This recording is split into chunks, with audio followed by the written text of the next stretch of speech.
तेलाचा तुपाचा एकही थेंब न वापरता साबुदाण्याची मस्त खमंग खिचडी करत आहोत। खिचडी करायला जरी सोपी असली तरी आपण करताना बऱ्याचदा काही चुका करतो। शेंगदाणे नीट भाजत नाही किंवा कच्च्या शेंगदाण्यांची खिचडी करतो। साबुदाणा व्यवस्थित भिजला जात नाही, त्यामुळे खिचडी चिकट होते। छान मोकळी नरम खिचडी होण्यासाठी भरपूर टिप्स इथे आपण पाहिल्या। तेल तूप काहीही न वापरता बघा या खिचडीचा एकन दाणा छान मोकळा आणि मऊ होतो। साबुदाण्याची खिचडी बराच वेळ नरम राहण्यासाठी काय करावं चला तर पाहूया। जय गजानन माऊली प्रिया मराठी रेसिपीमध्ये तुम्हा सर्वांचे खूप खूप स्वागत। तर खिचडी नरम होण्यासाठी सर्वात महत्त्वाचं म्हणजे साबुदाणा हा छान भिजायला हवा। त्यासाठी मी इथे 1 वाटी साबुदाणा घेतला। हा 2 ते 3दा स्वच्छ धुवून घ्यायचा। धुतल्यामुळे त्याचा स्टार्च निघतो, त्यामुळे खिचडी मोकळी होते, खिचडी चिकट होत नाही। साबुदाण्यामधलं पाणी स्वच्छ होईपर्यंत धुवून घेतला की आता पाऊण वाटी पाणी घालून साबुदाणा 4 ते 5 तास किंवा रात्रभर भिजत ठेवायचा। लक्षात ठेवा साबुदाण्यामध्ये पाणी घालताना 1 वाटी साबुदाणा जर आपण घेतला असेल तर त्यासाठी पाऊण वाटी आपल्याला पाणी लागेल। छान मोकळा साबुदाणा भिजला जातो। तुम्ही बारीक साबुदाणा घेत असाल तर तो 2 तासातच भिजला जातो। तर साबुदाणा रात्रभर भिजत ठेवला की तुम्ही बघू शकता छान भिजला जातो। पाण्याचं प्रमाण अगदी बरोबर घ्या, अजिबात ओलसर होत नाही। साबुदाणा भिजला की आता आपली दुसरी स्टेप, आपल्याला लागतील अर्धी वाटी शेंगदाणे। आपण घाईघाईत शेंगदाणे भाजत नाही किंवा मोठ्या गॅसवर शेंगदाणे भाजतो, त्यामुळे काय होतं त्याची चव खिचडीमध्ये उतरत नाही, त्यामुळे त्याला कलरही हवा तसा येत नाही। त्यासाठी शेंगदाणे मंद गॅसवर छान खरपूस भाजून घ्यायचे। शेंगदाणे भाजताना ते सारखे हलवत मंद गॅसवर भाजून घ्यायचे, त्यामुळे ते सर्व बाजूला सारखी भाजली जातात आणि शेंगदाणा आतपर्यंत भाजला जातो। तर शेंगदाणे छान लालसर होईपर्यंत मी भाजून घेतले। आता गॅस बंद करायचा आणि शेंगदाणे कढईमध्येच थंड करून घ्यायचे। असं केल्यामुळे काय होतं, कढई गरम असल्याने शेंगदाणे आणखी भाजली जातात। शेंगदाणे थंड झाले की बघा मंद गॅसवर भाजल्यामुळे हातावर जर चोडले तरी पण त्याची टरफलं अगदी सहज निघतात। शेंगदाण्याचं टरफल काढायचं असेल तर काढा, नाही काढलं तरी चालेल।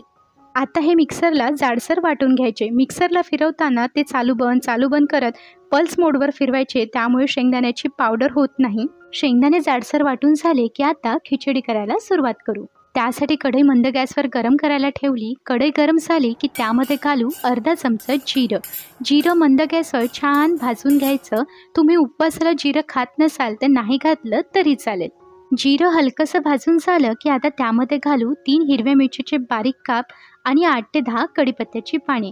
हिरवी मिरची आणि कढीपत्ता मंद गॅसवर छान भाजून घ्यायचा। हिरवी मिरची व्यवस्थित भाजून घ्यायची, म्हणजे ती खाताना खूप तिखट लागत नाही। मिरची तुम्ही तुमच्या आवडीनुसार कमी जास्त करू शकता।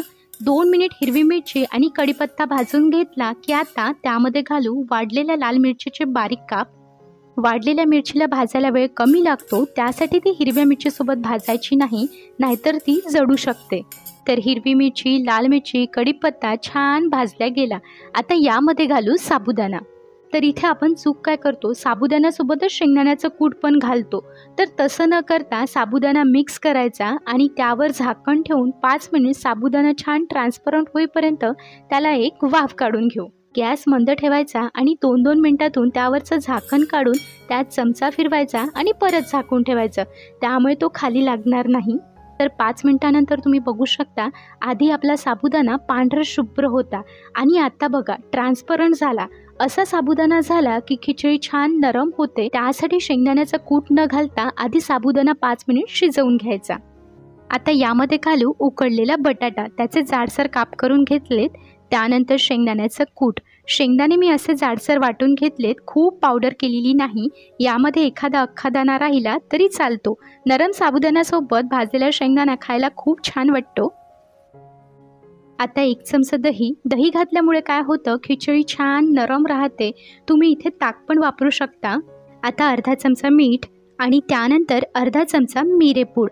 मिरे जाडसर कुटून घेतलेत। साबुदाण्याच्या खिचडीमध्ये मिरेपूड घातल्यामुळे खिचडी चवीला खूप टेस्टी होते, नक्की घालून बघा। आता 1 चमचा साखर आणि 1 चमचा लिंबूचा रस। साखर आणि लिंबूच्या रसामुळे खिचडी चवीला छान आंबट गोड होते। आता सर्व साहित्य मिक्स करू आणि 2 ते 3 मिनिट छान परतून घेऊ, म्हणजे सर्व साहित्य छान एकजीव होतं। सर्व साहित्य मिक्स करून झालं की आता वरून बारीक चिरलेली कोथिंबीर घालू। कोथिंबीर तुम्ही उपवासाला खात नसाल तर नाही घातली तरी चालेल. कोथिंबीर मिक्स करून घेतली की आता त्यावर झाकण ठेवून 2 मिनिट खिचडीला वाफ काढून घेऊ. म्हणजे सर्व मसाल्यांची चव साबुदाणा आणि बटाट्यामध्ये उतरते. 2 ते 3 मिनिट खिचडीला वाफ दिली की आपली साबुदाण्याची खिचडी तयार आहे. तर हे बघा, तेल तूप काहीही न वापरता साबुदाण्याचा एक दाणा छान मोकळा होतो. खिचडी अजिबात चिकट होत नाही. उपवासाच्या दिवशी खूप तेलकट खाण्यात येतं, तर या पद्धतीने खिचडी केली तर तेल तूप काहीही न वापरता मस्त मोकळी खिचडी आपण करू शकतो. या पद्धतीने तुम्ही खिचडी केली ना, तर तुम्हाला कमी प्रमाणात करायची असो किंवा जास्त प्रमाणात तुम्ही अगदी सहज करू शकाल. खूप छान होते या पद्धतीने केलेली खिचडी. मस्त मोकळी होते, नरम होते आणि चवीला म्हणाल तर मस्तच. नक्की करून बघा. रेसिपी आवडली तर लाईक करा, शेअर करा. तुम्ही तुमच्या फॅमिली फ्रेंड्ससोबत करू शकता. रेसिपी कशी वाटली तर कमेंट करा आणि सबस्क्राईब केलं नसेल तर नक्की करा. चला तर भेटू अशाच मस्त रेसिपीमध्ये.